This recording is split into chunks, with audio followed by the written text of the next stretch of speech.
또 이르시되 너희는 온 천하에 다니며 만민에게 복음을 전파하라. 믿고 세례를 받는 사람은 구원을 얻을 것이요 믿지 않는 사람은 정죄를 받으리라. 믿는 자들에게는 이러한 표적이 따르리니 곧 그들이 내 이름으로 귀신을 쫓아내며 새 방언을 말하며 뱀을 집어올리며 무슨 독을 마실지라도 해를 받지 아니하며 병든 사람에게 손을 얹은즉 나으니라 하시더라. 하나님의 말씀입니다. 하나님께 감사합니다.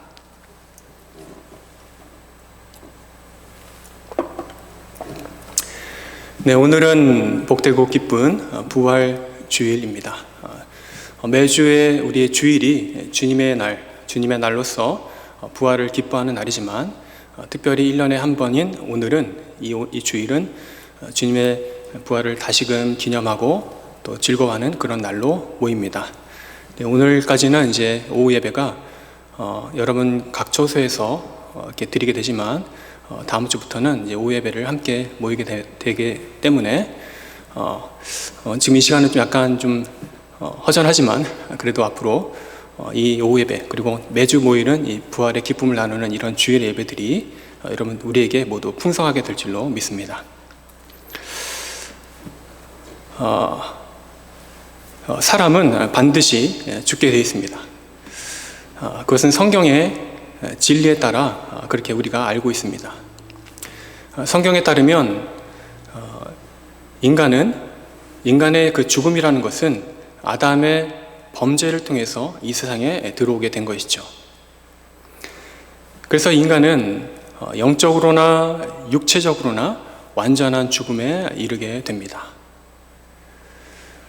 죽음이라는 것은 한마디로 말하면 분리되는 것이라고 할 수 있어요. 분리된다는 것인데 영적으로 말하면 죽음은 하나님과의 어떤 친밀한 관계에서 분리되는 것입니다. 그러니까 더 이상 이제는 하나님과 친밀한 관계가 안 되는 거죠. 그게 영적인 죽음입니다. 그리고 육체적인 죽음이라는 것은 그것도 역시 분리되는 것인데 우리 인간 안에 있는 그 인간성 안에 있는 그 영혼과 몸이 육체가 분리되는 것입니다. 그러니까 더 이상 이 죽음으로 인해서 이 육체적인 죽음은 인간으로 하여금 인간성이 파괴되게 만드는 것이죠. 인간성의 파괴, 곧 인성의 파괴입니다. 이처럼 인간이 죽을 때에 그 인간성이 파괴될 때 육체적인 죽음에 의해서 우리의 영혼은 육신을 이 몸을 떠나가게 됩니다. 이 몸을 떠나간 이 영혼은 어디로 갈까요? 그냥 이제 공중을 막 떠도는 그런 귀신이 될까요? 절대로 그렇지 않죠. 우리 몸을 떠나간 이 영혼은 곧장 그 믿음에 따라서 하늘로 낙원으로 가든지 믿음이 없는 불신에 따라서 지옥으로 떨어지게 됩니다. 그와 동시에 영혼이 떠나간 이 육신은 그야말로 생기를 잃고 이제 썩어지게 됩니다. 그래서 흙으로 돌아가게 되죠. 그 육신은 소멸하는 것입니다. 그것이 죽음입니다. 영적인 죽음 그리고 육체적인 죽음입니다. 그런데 부활이라는 것은 정반대로 그 육체가 그리고 떠나갔던 그 영혼이 다시 육신과 결합하는 것입니다. 그러기 위해서는 육신이 다시 원상복귀되어야 되는 것이죠. 그래서 흙으로 돌아갔던 그 몸이 다시 마치 에스겔서에 나오는 환상처럼 뼈가 생겨나고 마디가 연결되고 힘줄이 붙고 또 근육이 붙고 이렇게 해가지고 육신을 온전하게 회복되는 그러한 일이 벌어지는 것이 바로 부활입니다. 근데 그 원래 몸을 되찾는 것을 그 이상을 넘어서 더 이상 죽지 않는 몸으로 정말로 거룩하고 영광스러운 몸으로 변화되는 몸을 갖는 것, 그것이 성경이 말하고 있는 부활입니다. 바로 예수님이 바로 이러한 부활의 첫 열매가 되어 주셨습니다. 예수님의 부활을 보면 장차 우리의 부활이 이렇게 되겠구나라고 충분히 짐작할 수 있게 된다는 것이죠. 그러니까 예수님이 부활하신 이후에 그 육신을 가지고 있으셨음에도 불구하고 더 이상 썩어지거나 쇠하는 그런 몸이 아니라 불사의 몸, 죽지 않고 또 영광스럽고 거룩한 몸을 다시 되찾으신 것처럼 우리의 부활도 마지막 때에 주님과 함께 부활할 때에 그렇게 영광스러운 몸을 입게 된다는 것입니다. 그만큼 예수님의 부활은 굉장히 부활의 첫 열매로서 중요한 의미를 갖는 것입니다. 그리고 우리도 동시에 예수님의 부활을 우리 마음속에 소망하면서 나도 저렇게 부활할 것이라는 그런 소망을 갖게 되는 중요한 근거가 되는 것이죠. 특별히 예수님의 부활은 그 부활 자체로서 굉장히 중요한 의미를 또 갖고 있습니다. 예수님의 부활 사건은 그 자체로 그분이 하나님의 아들이시라는 분명한 확실한 증거가 됩니다. 그냥 단순하게 사람으로서 이 땅을 살다가 죽은 평범한 사람, 그분이 예수였다라는 것이 아니라 그 육신, 그 죽음을 이기고 육신이 다시 영혼과 결합하고 그래서 다시 되살아나는 오히려 그 놀라운 몸을 입게 되는 그 부활을 통하여서 그분이 단순한 사람이 아니고 하나님이시구나, 성경이 오리라 약속했던 메시아 그리스도이시구나 라는 정말로 확실한 증거가 되는 것입니다. 그야말로 예수님의 부활은 역사상 전무후무한 그 유래를 찾아볼 수가 없는 그러한 기적적인 놀라운 사실, 사건입니다. 이렇게 예수님의 부활은 그 사건 자체로도 굉장히 중요한 의미를 갖는 것이죠. 그런데 오늘 본문에 보면 예수님이 부활이 시사하는 또 중요한 한 가지 놀라운 의미가 있습니다. 그것은 바로 복음 전도와 관련된 일입니다. 그러니까 예수님의 부활과 복음 전도는 굉장히 밀접한 관련이 있습니다. 복음 전도, 복음을 전하는 것, 복음을 전파하는 것은 예수님의 부활이 없으면 성립되지 않습니다. 예수님의 부활이 있어야 그 다음에 복음 전파, 복음의 전도가 그 위에 기둥이 세워지고 전파될 근거를 얻는 것이죠. 그럼 오늘 특별히 본문에서 예수님의 부활과 복음의 전파는 어떤 관련이 있을까요? 한번 그것을 우리가 찾으면서 교훈을 얻도록 하겠습니다. 먼저 오늘 본문인 마가복음 16장 15절에 보면 부활하신 예수님은 두려움에 쌓여있는 제자들에게 오셔서 그들에게 용기를 주시며 이렇게 한 가지 명령, 사명을 맡겨주셨습니다. 15절의 말씀에 너희는 온 천하에 다니며 만민에게 복음을 전파하라 라고 하셨습니다. 여기서 복음이라는 것은 그 복된 소식인데 그것은 바로 예수님이 그리스도이시다, 예수님이 구세주이시다, 예수님이 메시아이시다 라는 사실을 담고 있는 것이 복음입니다. 그러니까 예수님께서 복음이라는 것은 예수님께서 하나님이신데 이 땅에 오셔서 죄 없이 동정녀의 몸에서 태어나셨고 죄가 없이 다른 사람의 우리 모든 인류의 죄를 대신 지시고 사시다가 죽으셨고 죽으심이 십자가의 죽으심인데 그 죽으신 다음에 사흘 만에 3일 만에 다시 살아나셨으며 또 그 이후에도 죽지 않고 하늘로 올리셨다, 승천하셨다라는 사실, 이 모든 사실들이 복음이라는 것이죠. 근데 이 마가복음 16장 15절 말씀에서 또 이렇게 말씀합니다. 이 복음을 전하는 것인데 이 복음을 전할 때에 온 천하에 다니며 만민에게 전하라고 하셨습니다. 온 천하에 다니며 만민에게 복음을 전하라, 이 말은 세상 모든 사람에게 이 복음이 전해져야 한다는 것입니다. 즉, 이 복된 소식이 예수님이 구세주라는 것, 예수님이 메시아라는 것, 죄가 없으시지만 우리 죄를 대속해서 죽으시고 우리로 구원의 길을 열어주셨다는 이 복음을 전해줘야 할 대상들이 단순하게 유대인들뿐만 아니라 유대인을 넘어 이방인들, 모든 사람들에게 차별 없이 전파되어야 한다는 것을 분명히 선언하시는 그런 말씀인 것이죠. 그러니까 이 복음 전파에는 차별이 있을 수 없다는 것입니다. 모든 사람이 들어야 한다는 것이죠. 인종이든 혈통이든 그런 지역이든 또 신분의 높고낮음, 계층, 그 사람이 노예든 종이든 귀족이든 상관없이 모든 지위고하를 막론하고 모든 경제적 상황들을 막론하고 모든 출신과 혈통을 막론하고 차별 없이 복음이 선포되어야 한다는 것입니다. 이것이 부활하신 주님의 위대한 명령, 지상 대명령, 복음을 전하라는 명령입니다. 이러한 만민에게 복음을 전파하라 이 명령은 비단 이 마가복음은 기자만 적은 것이 아닙니다. 이 복음서의 저자들이, 이 기자들이 공통적으로 말하고 있는 내용입니다. 그러니까 표현은 달라도 모든 사람들에게 복음을 전하라는 그 내용이 동일하다는 것이죠. 그래서 예를 들면 마태복음에 보면 28장에 너희는 가서 모든 족속을 제자로 삼으라고 했습니다. 이 모든 족속을 제자로 삼으라 이 말이 만민에게 복음을 전하라는 것과 같은 말입니다. 또 누가복음에서도 이 복음이 예루살렘부터 시작하여 모든 족속에게로 전파되어야 한다고 말씀하셨습니다. 예루살렘, 이 유대인뿐만 아니라 모든 족속에게로 복음이 전파되어야 한다는 것이죠. 그리고 또 요한복음에서도 같은 말입니다. 예수님이 니고데모를 만났을 때 3장에서 이렇게 말씀하셨습니다.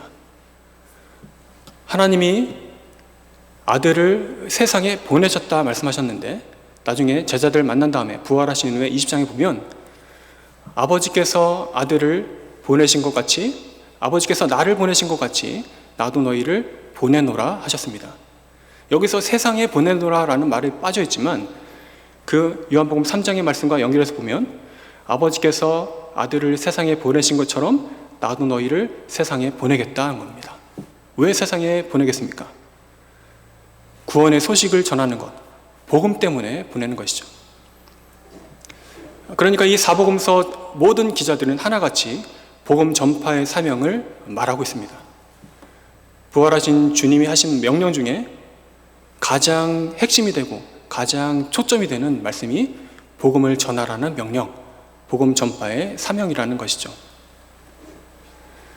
그러니까 예수님의 부활과 이 복음 전파는 떼어놓을 수가 없습니다. 이 복음 전파와 부활은 아주 긴밀한 관련이 있습니다. 예수님의 부활 이후에 이 시대를 살아가는 모든 사람들이 할 일이 있다면, 그러니까 예수님의 부활과 승천 이후에 그 다음부터 살아갈 모든 신자들이 해야 될, 지켜야 될 유일한 사명이 있다면 그것은 복음을 전하는 일이라는 것입니다.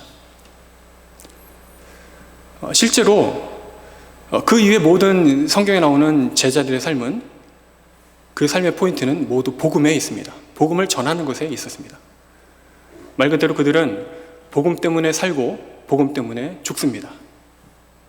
그래서 때로는 복음 때문에 영광을 누리고 복음 때문에 모든 그런 기쁨을 누리기도 하지만, 그런 열매를 거두기도 하지만, 때로는 복음 때문에 모함을 당하기도 하고 고난을 당하기도 하고 또 순교를 당하기도 했던 것입니다. 그러니까 이 복음을 전하는 것은 굉장히 영광스러운 일이지만 한편으로 보면 또 복음 때문에 고난을 당하고 또 죽게 되는 것, 순교를 당하는 것도 하나님의 그런 섭리 안에 있다는 것이죠.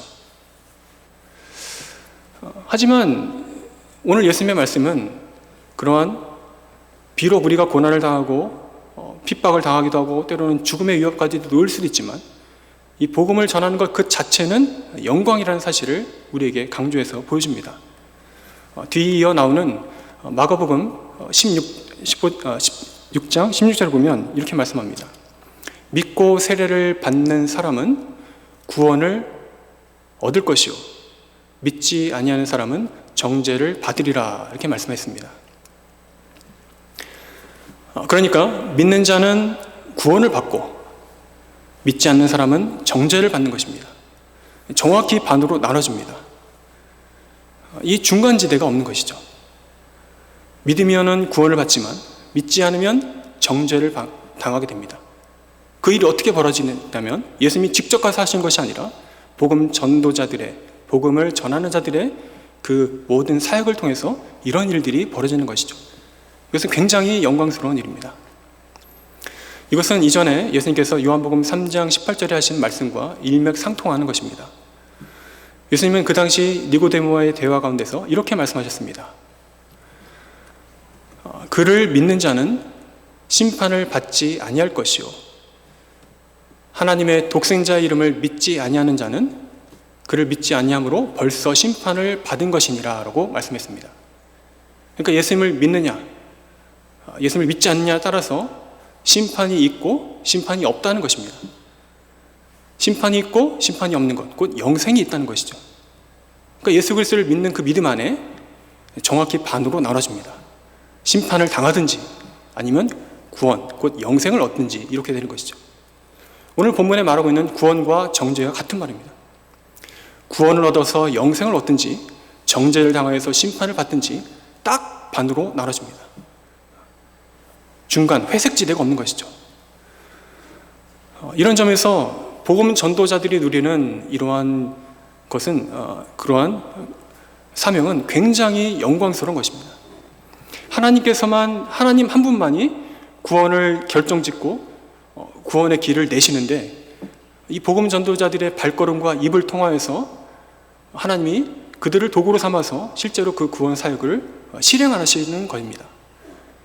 그러니까 그 복음 전도자들의 직분은 굉장히 영광스러운 것이죠.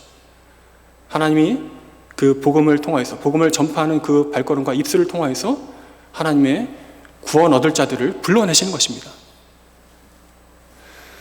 뒤에 이어 나오는 본문의 17절, 18절의 내용도 복음 전도자들이 누릴 영광에 관한 얘기입니다. 거기에는 이렇게 말씀합니다. 17절에 믿는 자들에게는 이런 표적이 따르니 곧 그들이 내 이름으로 귀신을 쫓아내며 새 방언을 말하며 뱀을 집어올리며 무슨 독을 마실지라도 해를 받지 아니하며 병든 사람에게 손을 얹을즉 나으니라 하시더라. 이 내용들을 다 정리해서 보면, 요약하면 복음 전도자들을 통하여서 그 복음을 전할 때에 기사와 표적이 일어난다는 것입니다.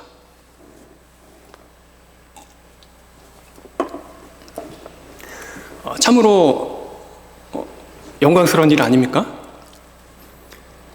복음을 전할 때에, 복음을 전파할 때에 거기에 기적이 일어나고 또 놀라운 일들이 벌어지는 것입니다.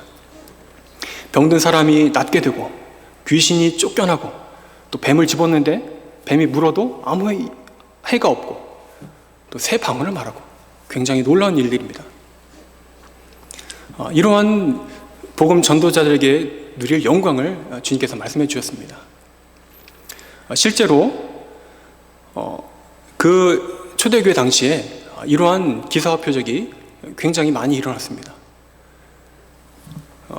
베드로나 요한이나 또 빌립이나 또 바울 같은 사람은 그들을 통하여서 하나님의 놀라운 기적들이 일어나고 복음이 힘있게 증거되었습니다.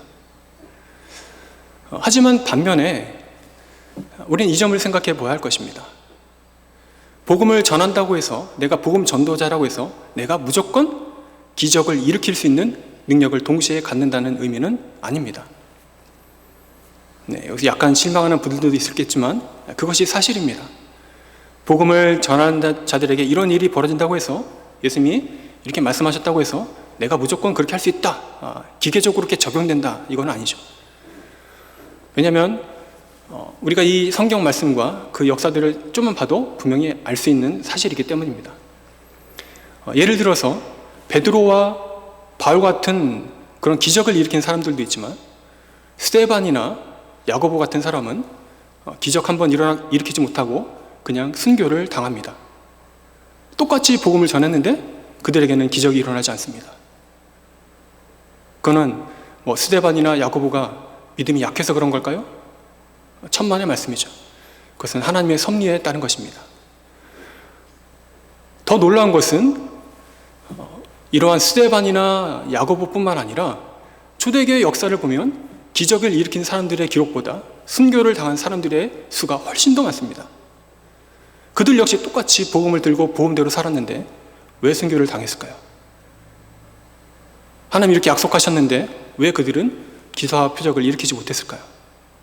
왜 그냥 힘없이 다 순교를 당했을까요? 그것은 하나님의 섭리라고밖에 설명할 수 없습니다.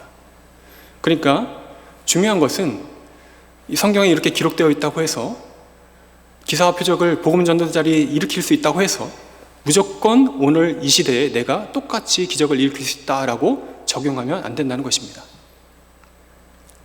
제자들이 했으니까 나도 기적을 일으켜보자 하는 순간 그것은 마귀가 예수님을 시험했을 때에, 예수님이 40일 동안 금식했을 때 시험했을 때에 한번 떨어져 봐라, 이런 시험과 똑같은 맥락입니다. 하나님의 아들인데 성전에서 떨어지지 못할 이유가 뭐야? 그런 거와 똑같은 것이죠. 하나님을 시험해서는 안 됩니다. 중요한 것은 물론 하나님께서 이 시대에도 똑같이 문자 그대로 기적을 일으킬 수 있습니다. 복음 전도자들을 통해서 놀라운 기적과 초자연적인 일들을 일으킬 수 있는 분입니다. 그건 분명하죠. 실제로 복음이 전해지는 어떤 오지의 마을이나 원시 부족이나 이런 데서는 실제로 하나님께서 그러한 기적들을 일으킨다는 선교사들의 보고가 심심찮게 오늘날도 있습니다. 하지만 우리가 그러한 기적을 일으킬 능력을 달라, 하나님 나도 이렇게 한번 놀라운 일들을, 초자연적인 일을 일으켜 주셨으면 좋겠습니다 라고 기도하고 간구하기 이전에 우리가 생각해 보아야 할 한 가지 중요한 포인트가 있습니다. 그것은 우리가 살아가는 이 시대가 과연 기사와 표적이 정말로 결정적으로 필요한 시대냐, 이것이죠. 달리 말하면 예수님이 2000년 전에 부활하시고 승천하시고 나서 제자들이 활동하던 그 2000년 전 그 시대에는 기사와 표적이 일어난다는 것은 하나님이 그 아들 예수 그리스도를 이 땅에 보내셨다는 것과 예수님이 그 하나님의 독생자이시며 우리의 구세주라는 사실을 증명하는 가장 결정적인 그런 현상 중에 하나였습니다. 제자들 중에 누가 기적을 일으켰대, 그래? 그러면 예수님이 진짜 구세주구나, 이렇게 딱 연결되는 것이죠. 근데 오늘날 이 시대는 더 이상 이 초자연적인 현상들이 인간의 마음을 그렇게 휘어잡지 못하는 시대입니다. 이 시대를 정의하자면 한마디로 포스트 모더니즘의 시대라고 할 수 있습니다. 말은 어렵지만 이런 얘기입니다. 이 시대는 모든 절대적인 것들을 다 파괴하는 시대입니다. 한마디로 절대적인 것은 없다라고 주장하는 것이 포스트 모더니즘 시대의 특징입니다. 모든 절대적인 것이 없으니 진리는 없습니다. 내가 생각하고 원하는 것이 곧 진리입니다. 그러니까 좀 심하게 말하면 이렇게 됩니다. 기적을 일으켜도, 어디 누가 기적을 일으켰대 해도 그건 기적은 기적이고 뭐 설명할 수 있겠지, 이런 식으로 가고, 너는 너고 나는 나다, 이렇게 그냥 결정해버리는 것이, 그렇게 마음을 먹는 것이 우리가 살아가는 이런 시대입니다. 자, 그렇다면 우리가 이 시대를 살아가면서 과연 이런 사람들에게, 이러한 모든 것을 상대화시키는 사람들이 살아가는 이 시대에 예수님의 부활의 절대적인 진리를, 그런 절대성을 어떻게 우리가 전할 수 있을까요? 어떻게 우리가 세상 사람들에게 나가서, 우리 주변 사람들에게 나가서 부활은 역사적인 사실이며 부활은 절대적인 진리라고 우리가 외칠 수 있을까요? 어떻게 우리가 복음을 전할 수 있을까요? 뻔한 얘기지만 그 답은 하나뿐입니다. 복음 그 자체에 있는 것입니다. 너무 뻔한 얘기 같죠? 결국에는 복음밖에 없습니다. 기적을 일으켜서, 표적을 일으켜서 그것으로 복음을 증명하겠다, 그것은 이 시대가 요구하는 그런 설득력이 아닙니다. 복음 그 자체로 붙들고 살아가야 합니다. 나의 화려한 지식, 그 언변, 말빨로 많이 쌓아놓은 신학적인 지식으로 그 사람을 설득해서 믿게 하겠다, 복음을 전하겠다, 한계에 부닥칠 것입니다. 아니면 감정적으로 막 이렇게 호소해가지고 설득력 있게 하겠다, 그것도 본질이 아닙니다. 도움은 되겠죠. 오늘 이 시대를 살아가는 모든 사람들에게, 이 복음을 전하는 자들에게 필요한 그러한 정신은 바로 복음 안에 있습니다. 정확히 말하면 복음에 대한 확신을 갖고 살아가야 하는 것입니다. 이 말은 복음을 지식으로 아는 데 그치지 말고 복음을 이 가슴으로 가져와서 복음을 뜨겁게 붙들고 그 확신으로 살아가는 말입니다. 자, 그럼 제가 여러분들에게 질문을 하겠습니다. 여러분들은 정말로 복음에 대한 그런 확신이 있으십니까? 단순하게 그냥 복음을 알고 있는 것을 떠나서 그 복음이 나를 움직이고 있습니까? 그렇다면 그것으로 충분한 것이죠. 하지만 그것이 없다면, 복음에 대한 확신이 없다면 이 부활의 오늘 주일에 그것을 다시 한번 확신을 가져야 합니다. 그것이 부활 이후를 살아갈 모든 신자들의 삶의 태도일 것입니다. 복음이라는 것이 무엇입니까? 복음에 대한 확신이 무엇입니까? 그것은 우리 삶을 이끄는 가장 중요한 확신입니다. 예수님만이 구세주라는 확신입니다. 예수님이 외에는 다른 어떤 우리 삶의 존재 근거도 없고 구원의 소망도 없고 살아갈 이유도 없다는 그런 확신입니다. 예수님이 구세주이시고 메시아 되시고 그리스도 되셔서 예수님을 믿는 자들에게는 누구나 예외 없이 차별 없이 구원이 선물로 주어진다는 것을 분명히 내 자신이 믿어야 합니다. 그 확신을 가져야 합니다. 또한 예수님이 죄가 없으시지만 죄 없이 이 땅에 동정녀의 몸으로 태어났다는 확신을 가져야 합니다. 예수님이 온 생애를 사시면서 고난을 계속 당하시다가 마지막 클라이막스로 십자가에서 죽으심으로 하나님의 의를 완전히 순종하심으로, 그리함으로 그 죽으심이 우리에게 구원을 가져다주는 중요한 사건이었다는 것을 확신해야 합니다. 거기서 그치는 것이 아니라 예수님이 죽음 가운데서 3일 동안 무덤에 계셨다가 3일 만에 다시 살아나셨다는, 부활하셔서 단순하게 몸이 좀비처럼 일어나는 것이 아니라 그 몸이 더 영광스럽고 더 거룩하고 죽지 않는 몸으로, 영광스러운 몸으로 변화된 그 몸을 얻으셨다는 부활의 확신을 가져야 합니다. 또 거기뿐만 아니라 그 부활하신 예수님이 40일 동안 제자들과 함께 더 많은 것들을 생각나게 하시고 더 당부하시고 복음 전파의 사명을 더 강조하신 이후에 제자들이 보는 가운데서 하늘로 그대로 승천하셨다는 사실을 확신해야 합니다. 이러한 복음의 모든 요소들, 결국엔 예수 그리스도에 대한 모든 내용들의 분명한 확신을 가져야 합니다. 그런 복음에 대한 확신이 없다면 복음을 전하는 것은 굉장히 힘든 일이 될 것입니다. 여러분들도 다 아시잖아요.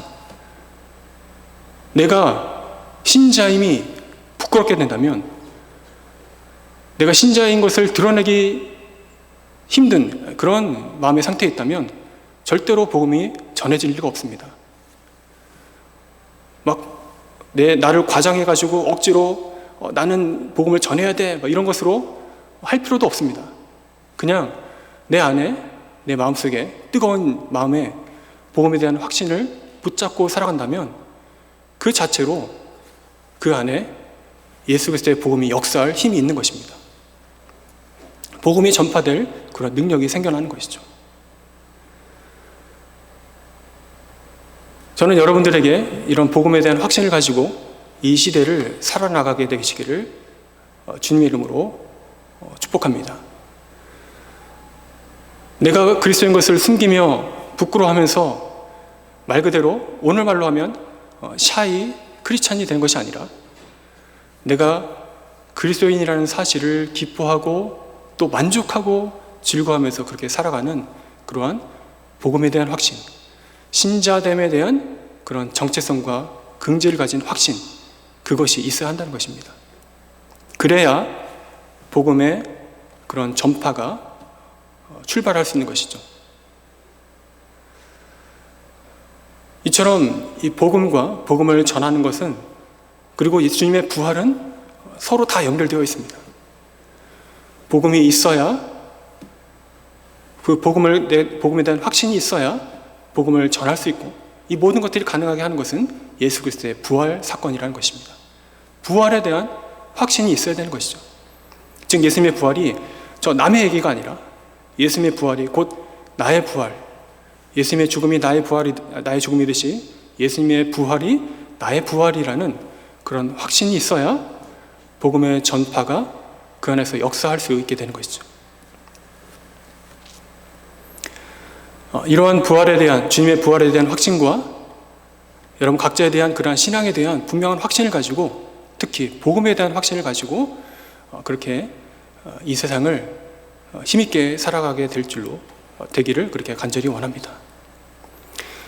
여러분 한 가지 또 당부할 것은, 그러한 내가 예수님 말씀대로 복음을 전해야 돼, 복음을 전해야 되는데 이러한 어떤 조급함이나 조바심이나 어떤 부담감을 또 가지란 말은 아닙니다. 예수님이 명령하셨으니까 우리는 그 명령을 따르는 것은 당연합니다. 하지만 그것이 어떤 부담감이 어떤 그 어려움이 돼가지고 마음의 짐이 돼가지고 그렇게 할 필요는 없는 것이죠. 물론 거기서도 하나님의 구원의 역사가 일어나겠지만, 그보다 먼저 우리가 생각할 것은, 하나님은 너 복음을 전했네? 너는 복음을 못했네? 너는 복음을 10번 전했네? 너는 1번 전했네? 이런 그런 것들을 다 수치를 이렇게 해가지고 나는 너를 더 사랑한다, 나는 덜 사랑한다, 이런 근거를 위해서 복음 전파하라고 명령하신 것이 아니기 때문입니다. 어찌 보면 복음에 대한 확신이 있으면 복음을 전하는 것은 자연스럽게 됩니다. 더 중요한 것은 우리 하나님께서는 그 복음 전파 이전에, 복음을 전하는 사명 이전에 그리스도 안에서 거듭난 신자들을 그 자체로, 존재 자체로 사랑하시는 분입니다. 마치 우리의 자녀들을 그 존재 자체로 먼저 사랑하는 것처럼 하나님도 거듭난 신자들을 그 자체로 사랑하시는 겁니다. 그런데 그러한 하나님과의 관계가 친밀하고 또 그런 복음에 그런 확신이 있어서 그렇게 기쁘게 하나님, 내가 신자됨을 드러내면서 기뻐하며 사는 사람들이 복음을 전할 때에 하나님은 더 영감 받으시는 것이죠. 그러니까 중요한 것은 이 복음을 전하느냐 못 전하느냐 여기에 따라서 너무 부담감 갖지 말고, 그 전에 내가 먼저 이 복음에 대한 확신이 있는지를 먼저 생각하며, 또 하나님이 나를 있는 그대로 살아가신다는 사실에 먼저 위로를 얻게 되기를 바랍니다.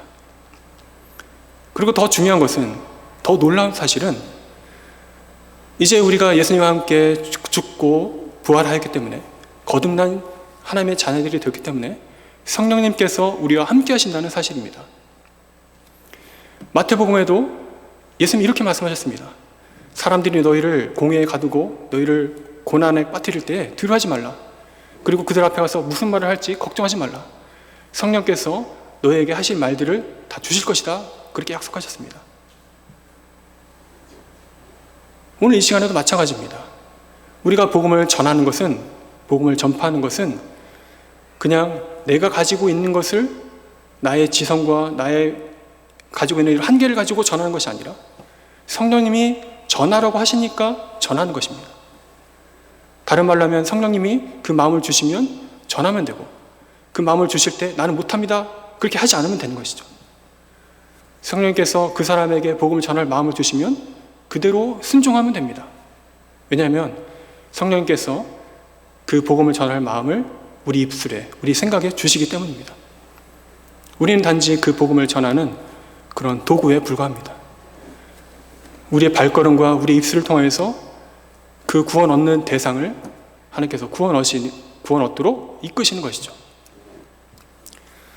즉 성령께서 우리와 늘 함께 하시며 필요할 때에 성령이 이끄신 대로 그 할 말을 주시고 그것에 따라서 순종하면 되는 것, 그것이 복음 전도자들의 소명이자 역할이라고 할 수 있는 것입니다.